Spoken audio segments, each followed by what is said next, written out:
Bismillahirrahmanirrahim wa salatu wa salam ala Rasulillah. Chers frères et sœurs en islam, nous allons parler aujourd'hui du port des chaussettes en islam. Porter chaussettes en islam, c'est sunnah. C'est sunnah. C'est facultatif. Si tu veux prier, tu peux prier avec chaussettes. Si tu ne veux pas, tu vas laisser.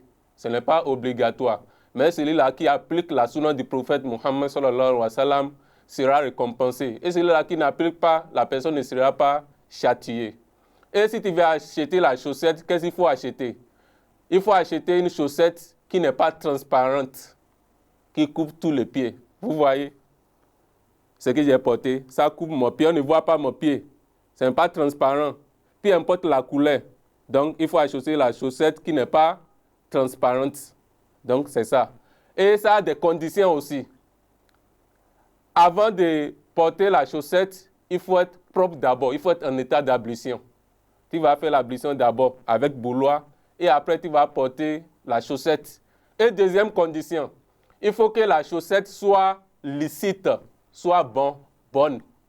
Par exemple, tu as volé la chaussette. Peut-être il est en train de sortir et il a vu chercher les habits et la chaussette et il a pris la chaussette, il est parti. Et il a porté ça pour faire la prière. Là, Allah ne va pas accepter ta prière parce que la chaussette que tu as portée pour faire la prière n'est pas bonne, n'est pas pure. C'est haram.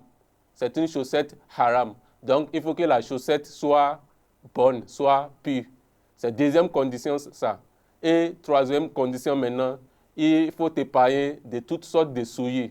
Par exemple, tu as porté chaussette et tu as des rapports intimes avec ta femme, c'est déjà gâté. Tu vas enlever la chaussette et tu vas faire la grande ablution. Donc, chers frères et sœurs en islam, c'est ça.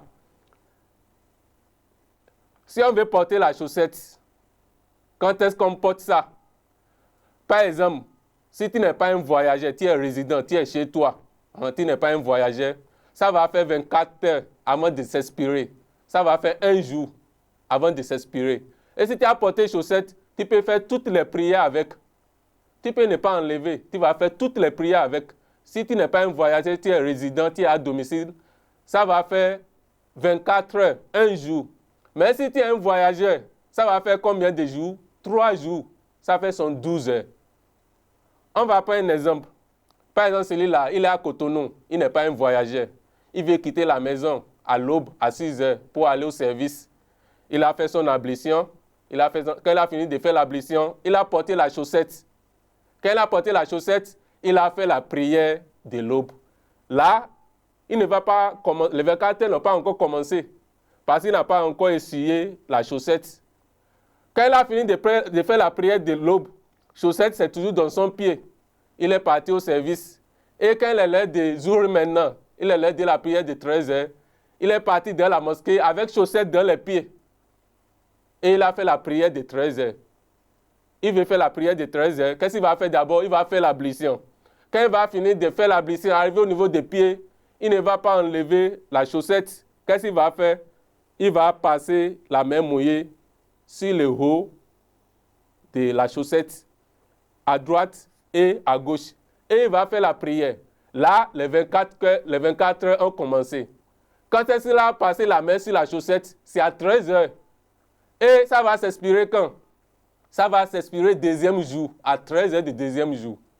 Parce qu'il a essuyé la chaussette à 13 heures. Donc là, tu commences par commencer, les 24 heures ont commencé. Tu as porté la chaussette, tu vas aller faire la toilette, tu n'as pas besoin d'enlever. Tu fais ta toilette, tu sors, tu refais l'ablution, arrive au niveau des pieds, tu masses, tu essuies la chaussette, c'est fini. Donc si on n'est pas voyageur, on est un résident, ça fait 24 heures avant de s'expirer. Ça fait 24 heures. Si tu es revenu à la maison, tu vas faire la prière de 13 heures, tu peux ne pas enlever. Si tu veux faire la prière de 16 heures, tu peux ne pas enlever ça. Si tu veux faire la prière de 19 heures, ça reste toujours dans ton pied, tu peux ne pas enlever. Si tu veux faire la prière de 20 heures, ça peut rester dans ton pied. Tu veux faire la toilette, ça ne fait rien, tu peux ne pas enlever. Si tu es revenu à la maison maintenant le soir, tu es déjà fatigué, tu veux prendre une douche, tu es obligé d'enlever la chaussette. Tu ne peux pas aller te doucher avec chaussette dans les pieds. Non, tu vas enlever la chaussette. Là, c'est déjà expiré parce que tu as déjà enlevé. Ou bien si tu veux, tu es revenu à la maison le soir. tu ne veux pas te doucher, tu peux laisser ça dans les pieds. Le lendemain, tu vas faire Asuba avec et jusqu'à 13h.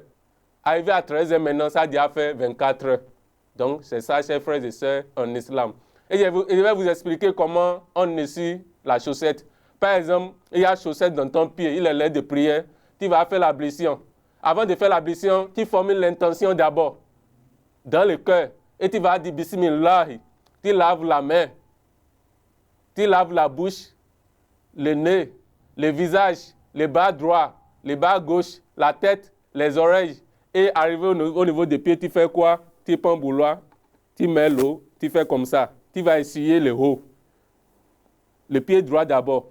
Et tu vas essuyer le haut. Tu n'enlèves pas. Tu essuies le pied gauche. Et c'est fini. Et tu fais ta prière. Donc c'est ça, chers frères et sœurs en islam. Tu n'as pas besoin d'enlever.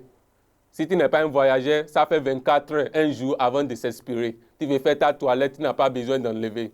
Un jour, le prophète Muhammad sallallahu alayhi wa sallam, il était sorti en voyage avec un compagnon qu'on appelle Al-Mughira ibn Shu'ab. Et le prophète Muhammad sallallahu alayhi wa sallam, il voulait faire la prière. Et qu'est-ce qu'il avait porté? Il avait porté un chausson en cuir. Si on dit chausson en cuir, c'est aussi synonyme de chaussettes. La différence n'est pas significative. Et le prophète, qu'est-ce qu'il a fait? Il est en train de faire l'ablution. Les compagnons étaient à côté de lui. Il est en train de faire l'ablution. Il est en train de faire l'ablution. Et quand le prophète voulait laver les pieds, les compagnons s'est précipité pour enlever la chausson du prophète Muhammad sallallahu alayhi wa sallam, chausson qu'il a portée. Et qu'est-ce que le prophète a fait? Le prophète a dit aux compagnons de laisser. Non, laisse, il ne faut pas enlever parce que je les ai portés, je les ai enfilés en état de pureté. Et qu'est-ce que le prophète a fait? Il a pris l'eau et il a essuyé le haut du pied droit. Il a porté chaussettes, il a essuyé le haut du pied droit et il a essuyé le haut du pied gauche. Il y a toujours chaussettes là. Et le prophète Muhammad sallallahu alayhi wa sallam a fait sa prière. Donc, chers frères et sœurs en islam, pour finir, tu peux porter chaussettes pour faire ta prière. Ou bien si tu ne veux pas, tu vas laisser. C'est sunnah, ce n'est pas obligatoire. Ça peut rester dans ton pied, tu peux ne pas enlever. Tu fais ta toilette, tu rentres avec. Et si tu es revenu à la maison le soir, tu veux prendre douche, tu peux enlever ça. Et si tu es chez toi, tu n'es pas voyagé, ça fait 24 heures, un jour avant de s'expirer. Subhana rabbika rabbil izzati amma yasifun, wassalamu ala al-mursalin, walhamdulillahi rabbil alamin.